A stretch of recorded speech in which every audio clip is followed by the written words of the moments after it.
প্রিয় দর্শক, সেবা হোমিও হল ও মনোরোগ নিরাময় কেন্দ্রের পক্ষ থেকে আপনাদেরকে স্বাগত জানাচ্ছি।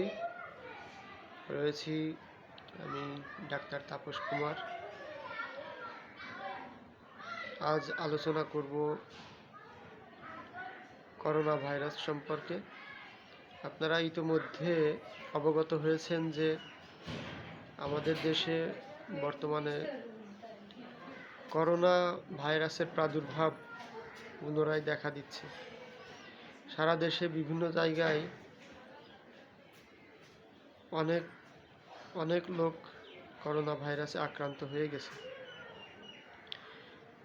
এই নিউজ বিভিন্ন সংবাদ মাধ্যমে আমরা পাচ্ছি।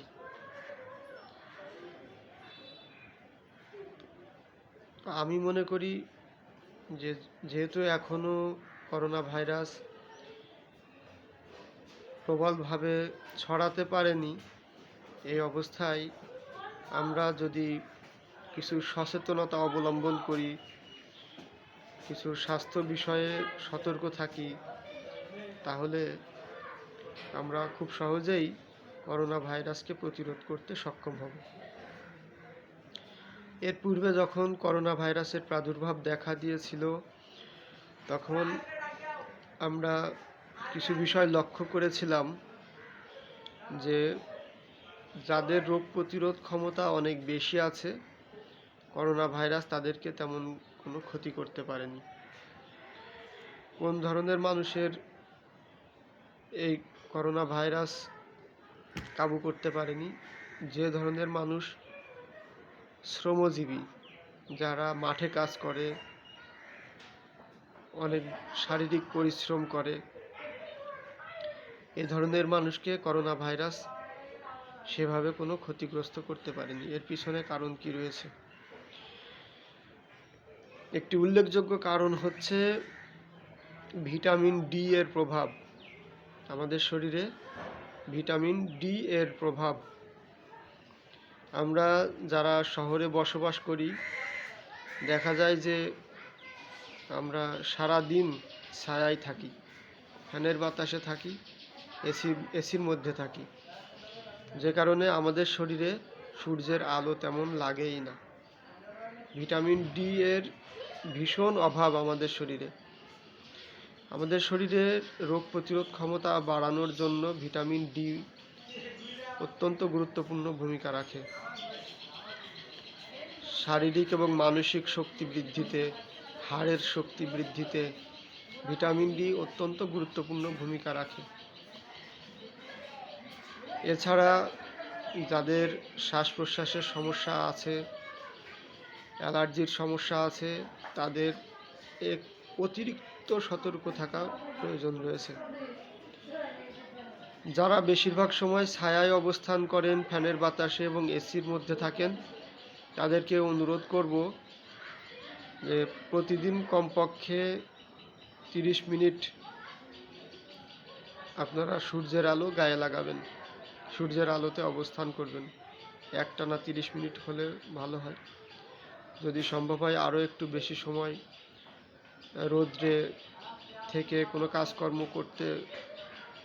করার থাকলে সেটা করতে পারেন। মূল কথা হচ্ছে আপনাদেরকে আমি অনুরোধ করব একটু সূর্যের আলো গায়ে লাগানোর জন্য। ভিটামিন ডি আসলে বাজারে ভিটামিন ডি ওষুধ পাওয়া যায়, ক্যাপসুল পাওয়া যায়, কিন্তু এই সমস্ত ওষুধের চেয়ে সূর্যের আলো বেশি গুরুত্বপূর্ণ। সূর্যের আলো আমাদের শরীরে যে পরিমাণ রোগ প্রতিরোধ ক্ষমতা বৃদ্ধি করে, আসলে ভিটামিন ডি ক্যাপসুল খেয়ে ভিটামিন ডির অভাব সেভাবে পূরণ হয় না, যেটা সূর্যের আলোতে হয়। এছাড়া কিছু খাবার আপনারা গ্রহণ করতে পারেন, যেমন একটু বেশি পরিমাণে ডাল খাবেন, ছোলা খেতে পারেন, বাদাম খেতে পারেন। এগুলো খেলে ভিটামিন ডির ঘাটতি পূরণে আপনাকে সাহায্য করবে। এছাড়া কিছু পুষ্টিকর খাবার, ফল ফলাদি, বর্তমানে গ্রীষ্মের মৌসুম শেষ হয়ে বর্ষাকাল এসেছে, কিন্তু এখনও গ্রীষ্মের ফল শেষ হয়ে যায়নি।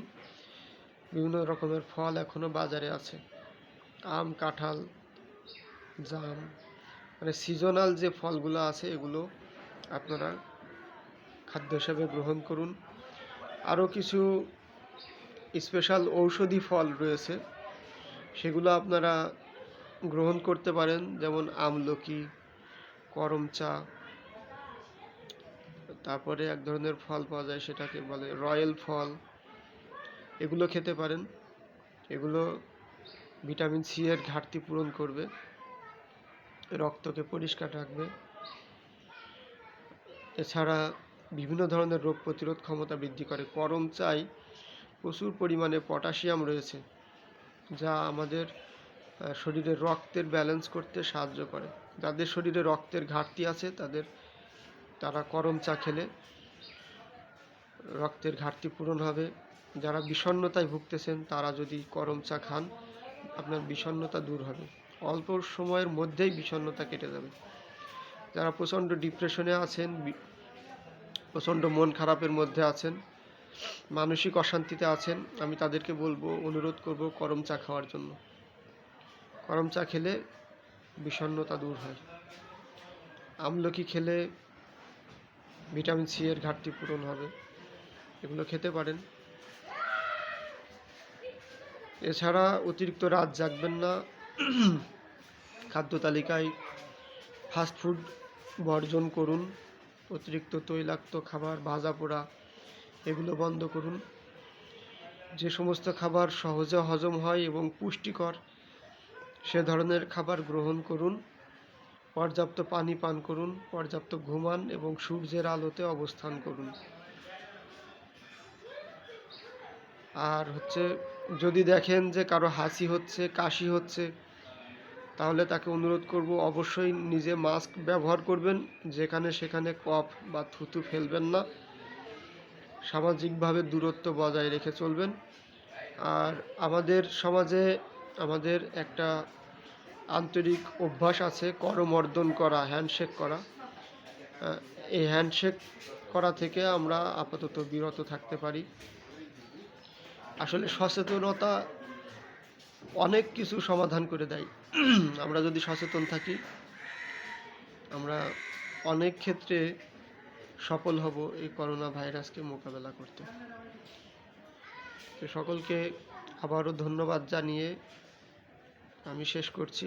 সকলকে ধন্যবাদ ভিডিওটি শেষ পর্যন্ত দেখার জন্য। আপনাদের যদি মনে হয় যে এই তথ্য অন্যদের উপকারে আসবে, কার্যকরী ভূমিকা রাখবে, তাহলে এই ভিডিওটি আপনারা শেয়ার করতে পারেন, লাইক দিবেন। সকলকে ধন্যবাদ।